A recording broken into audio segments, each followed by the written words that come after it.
Okay, so let's dive in.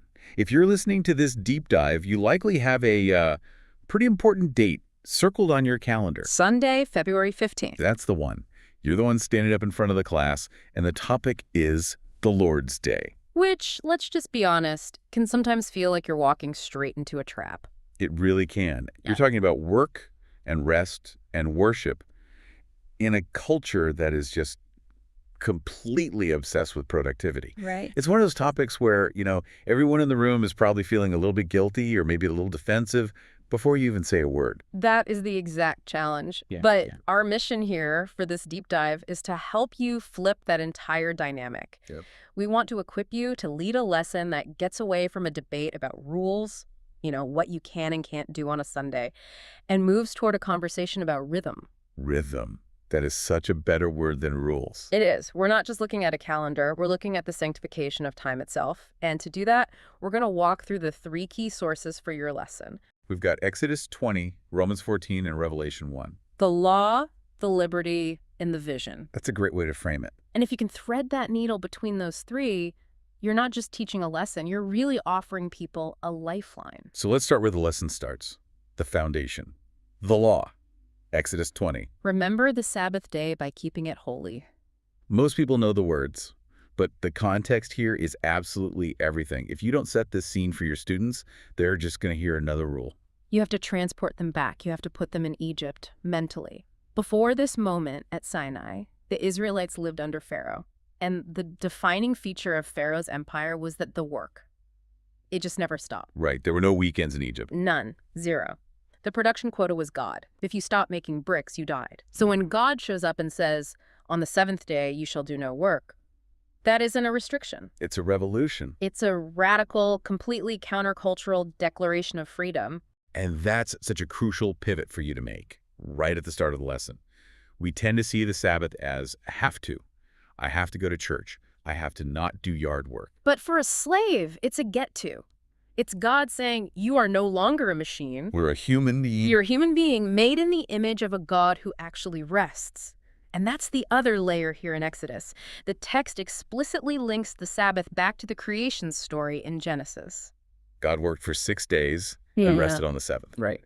So this brings up a question, and it might sound a little silly, but I think your students might be thinking it. Was God tired? Yeah. Did he need a break? And the answer is, not even a little bit. The creator of the universe doesn't get weary. So, why rest? To enjoy it and to rule over it. Think of it like a king who builds this magnificent palace. When that last stone is laid, he doesn't just collapse on the couch because he's exhausted. No, he sits on the throne. He sits on his throne to preside over everything he's made. That's Sabbath rest. It's this active state of enjoyment and authority. So when we rest, it's not just about recharging our batteries so we can be more productive for the economy on Monday. Not at all. We're actually mimicking God. We're acknowledging that the world doesn't, fall apart if we stop for a day. That's the core of what we call the sanctification of time. We get the idea of holy space, like a temple. But God also carves out holy time. He builds a cathedral in time and invites us into it each week. I want to zoom in on one word from that Exodus text that the source material really highlights. Remember. Remember the Sabbath day. That word does a lot of heavy lifting. In the Hebrew mindset, remembering isn't just a mental note. It implies action. It implies preparation. The lesson notes bring up the manna in the wilderness. Yes. God provided manna every single morning, but on the 6th day, they were commanded to gather a double portion. They had to do extra work on Friday so they could truly stop on Saturday. That is such a practical little nugget for the class. Real rest requires front-loaded work. It does. You can't just wake up Sunday morning and hope for a peaceful day if you haven't done any of the planning or the prep beforehand. Exactly. If you don't prepare to stop, the momentum of your week is just going to drag you right through Sunday. And notice who the command is for.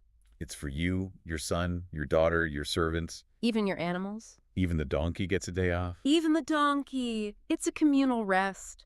If you're a boss or a parent, your observance of the day should actually bring rest to the people under your care, not just to you. Okay, so if we just stayed in Exodus, this would be a very straightforward lesson, right?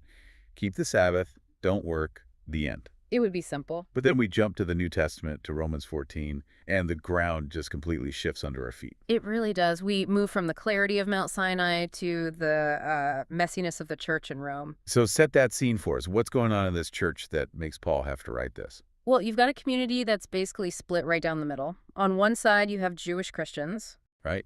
They grew up with the Torah. Keeping the Sabbath on Saturday is second nature. It's how you honor God. It's not even a question.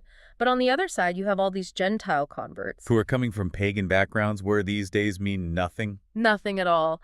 So the Jewish believers are looking at the Gentiles and thinking, you're just loose liberals who don't respect God's holy law. And the Gentiles are looking back at the Jewish believers and thinking, you're uptight legalists who are stuck in the past. It's a classic church fight. And usually when you come to a text like this, you expect Paul to step in and say, okay, group A is right and group B, you're wrong. But he doesn't do that at all. Not even close. He asks this amazing rhetorical question.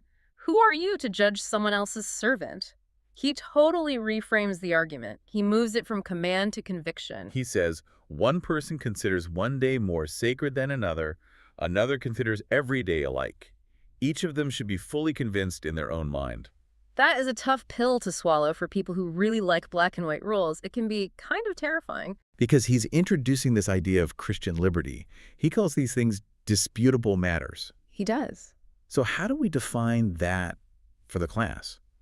Because we don't want them thinking everything is disputable. This isn't about voting on whether Jesus is the Son of God. No, that's an essential. Essentials are things like the deity of Christ, salvation by grace through faith, the authority of Scripture. Non-essentials, or these disputable matters, are often things like what you eat, which holidays you celebrate, or in this case, the strict observance of a specific calendar day. You know, the source material has this great story about a Christmas Eve dinner that I think a teacher should definitely use here. The ham and egg story. Yeah. Yeah. The writer grew up, and every single Christmas Eve, they had this very specific kind of weird meal. Ham, eggs, and fries. And for him, that was Christmas. If you didn't have the fries, was Jesus even born? Exactly. And then he grows up and he realizes, oh, other families eat turkey or tamales or, nothing special at all. And the big realization wasn't that his family tradition was wrong. No, it was that the menu wasn't the point. The point was celebrating the incarnation.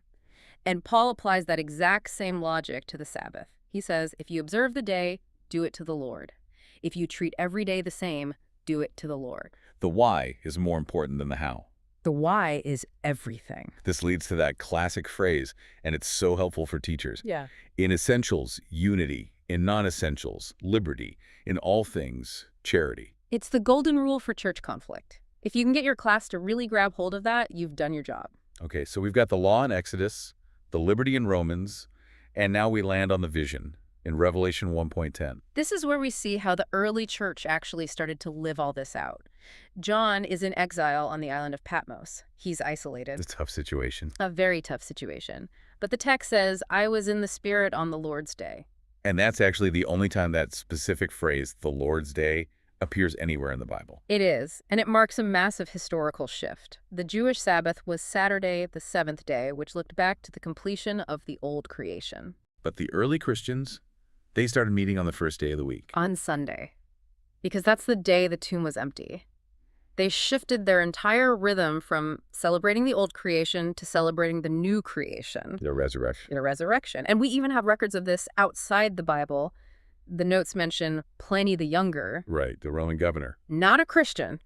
He's writing a letter to the emperor around 112 AD, and he's complaining about these Christians. He says they have this habit of meeting on a fixed day before dawn to sing hymns to Christ as to a god. So the church moves from a strict required Saturday Sabbath to a voluntary, joyful gathering on the Lord's Day. Voluntary is the key. They weren't doing it because they were afraid of being punished if they didn't. They were doing it because they just wanted to be with the resurrected Jesus. Okay, so that's the big arc of the texts. Let's get practical now. Let's talk about the classroom. Because this topic, it triggers some very specific pushback. One thing you're almost guaranteed to hear is this. Well, I don't really need a specific day. I worship God all the time.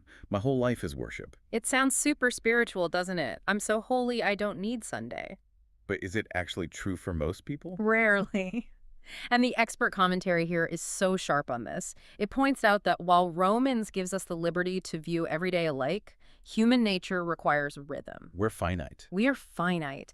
And if you don't have a hard stop, a dedicated time to just cease work will operate like a gas. It will expand to fill every available space in your life. So the stop isn't legalism. It's more like a guardrail for our own sanity. It's a gift. You can worship God while you work, of course, but you cannot rest while you work.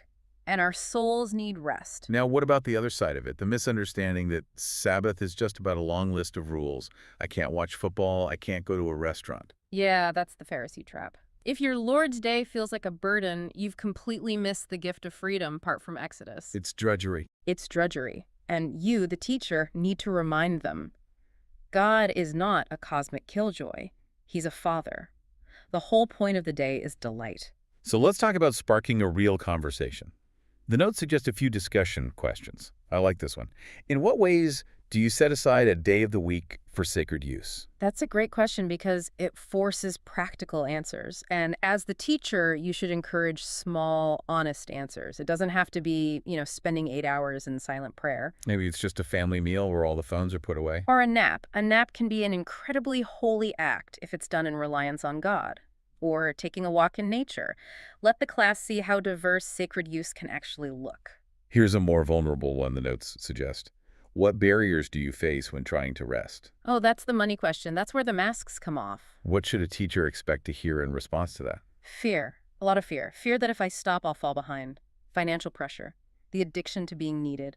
So many of us derive our self-worth from our productivity. So stopping feels like. It feels like dying a little bit because we aren't contributing.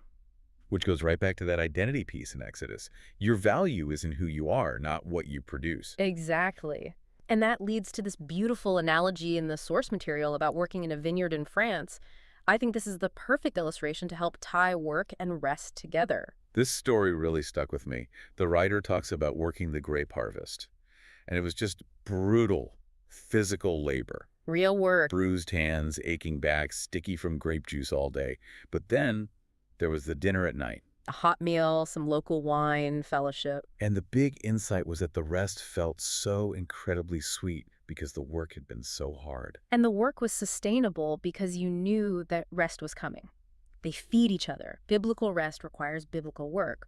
We work hard for 6 days so that the 7th day can be a true restoration. Right. If you don't work, then rest just feels like laziness. And if you don't rest, the work becomes slavery. We should also talk about the whole weekend concept. This is something the teacher really needs to challenge the class on. Yes. Because in our secular calendar, Sunday is the end of the weekend.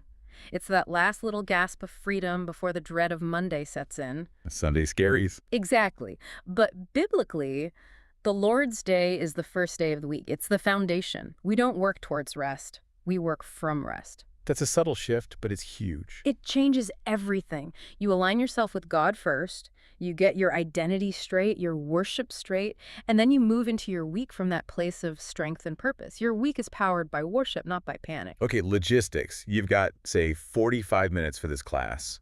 How do you structure it so it flows? You should start with the great birthday debate. The story from the intro. Yeah. The author who hated birthdays because he didn't like cake and couldn't remember dates. But his wife loved them. And he eventually realized the act of remembering wasn't about the cake. It was about valuing the person. That's a great hook.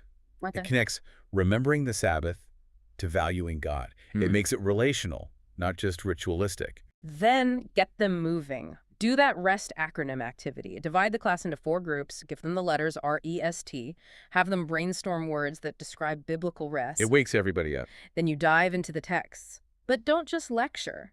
Split them into 3 groups. An Exodus group, a Romans group, and a Revelation group. Have them read their passage and answer one question. What does this tell us about the day? That's smart. It forces them to engage with the actual scripture. Right. Then you bring it all back together on the whiteboard and close by defining rest and worship together. One thing that will probably come up is the Saturday versus Sunday question.